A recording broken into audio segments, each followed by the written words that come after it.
In this video, I'm going to tell you 2 important things you need to know before you buy I-bonds with a business or an LLC. The first thing is that generally an LLC will protect your personal assets and separate them from your business assets.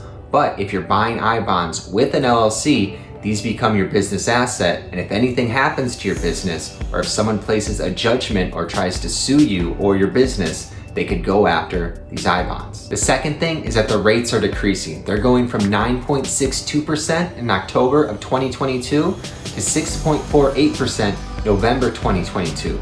So this can make the calculation of whether or not it's worth it to buy them with an LLC a little bit more difficult. In the last video, we talked about some of the basics of I-bonds, and I'll put it up right here. But just in case, let's recap some of the most important parts. The first thing to keep in mind is that you can't withdraw this money for the first 12 months. So you want to make sure this isn't money that you have for emergencies. This is money that's laying around, not doing anything else that you want to earn some interest on. The next thing is that the rates change every 6 months, and so if inflation goes lower, the rates are going to go lower. And the last thing is that there's a $10,000 limit per person per year, which is why it can make buying I-bonds with an LLC an attractive option if you want to go over that $10,000 limit. So now that we've talked about some of the pros and cons of buying I-bonds with an LLC, I'm going to log into my Treasury Direct account and show you guys exactly how to buy them with an LLC. And so if you're buying I-bonds with an LLC or an entity, you're going to need a new account that's separate from your individual account. So first click on Open New Account, and then down here for Apply Now. And then so you can see individuals up here, and then we're going to pick what business or organization that we have here. I have an LLC, so that's what I'm going to pick. And then so this process is going to be a little bit different than when we were doing it with an individual account. The first thing is that you're going to need an EIN, or an Entity Taxpayer Identification Number. And so if you don't have one of these, you should get this when you open your business, but in case you don't have one, you can actually apply for one right here with the IRS, and I'll put a link down in the description below. And so you just put that information in here. And the second most important thing here is this IRS name control. And so this letter that the IRS is going to send you with your EIN is going to have the 4 characters that you're going to need to put right here. So make sure that you keep that letter from the IRS. And the next most important thing on here is that you're going to have to put your taxpayer identification number here. And this is for the account manager. So this will generally be you if you have a single member LLC, which is what I have.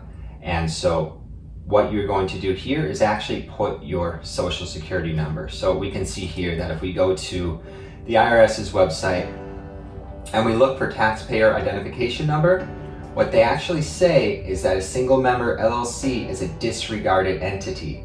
And so generally the owner's social security number is used for tax returns and everything like that.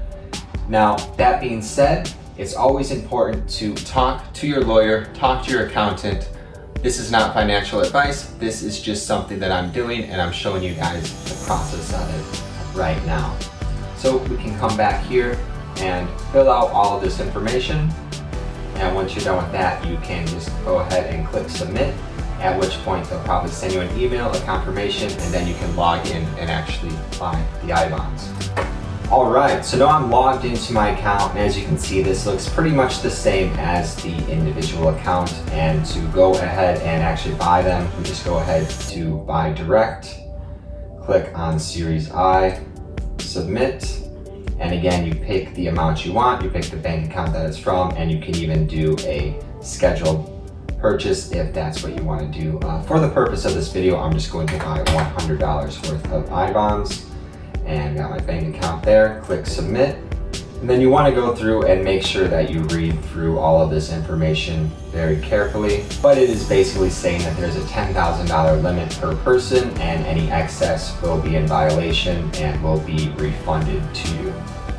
But yeah, make sure you read through this carefully, talk with your lawyer, talk with your accountant. But I'm going to go ahead and click proceed and make sure all of this information is correct here. Click submit, and that's it. Confirmation, $100 purchase, just like that. That was pretty easy. One reason that I only purchased $100 right now is because I'm actually looking into some other options. There are short-term Treasury Bills, which have some pretty attractive rates, and it only locks up your money for about 4 weeks. So if you guys are interested in that, I'll post another video just like that. Thanks for watching. If you enjoyed the video, please give it a thumbs up, subscribe. I'll see you next time.